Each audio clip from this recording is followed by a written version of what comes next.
Il y a des dossiers qui sont sur la table, mais il n'y a pas de marchandage. Moi, je ne négocie pas, je ne troque pas telle ou telle entrée au gouvernement contre tel ou tel renoncement. En revanche, sur ce dossier de Notre-Dame-des-Landes, dont on entend parler régulièrement, Depuis des nos années. compatriotes se disent mais qu'est-ce qui se passe là-bas? C'est un grand projet d'aéroport pour tout l'Ouest Et qui était français, engagé. qui est engagé depuis des années. Les dossiers ont été parfaitement traités, il y a eu des recours nombreux, ils ne sont pas tous épuisés, et il y a un blocage. Il y a un blocage, on le voit bien.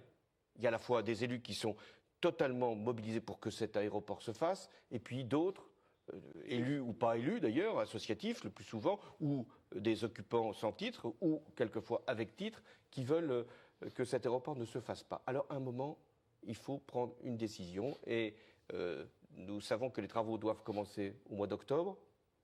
Eh bien, d'ici le mois d'octobre, je demande au gouvernement, avec les élus locaux, qui partagent d'ailleurs cette vision-là, d'organiser un référendum local pour que l'on sache exactement ce que veut la population. Et si c'est non? Et voilà.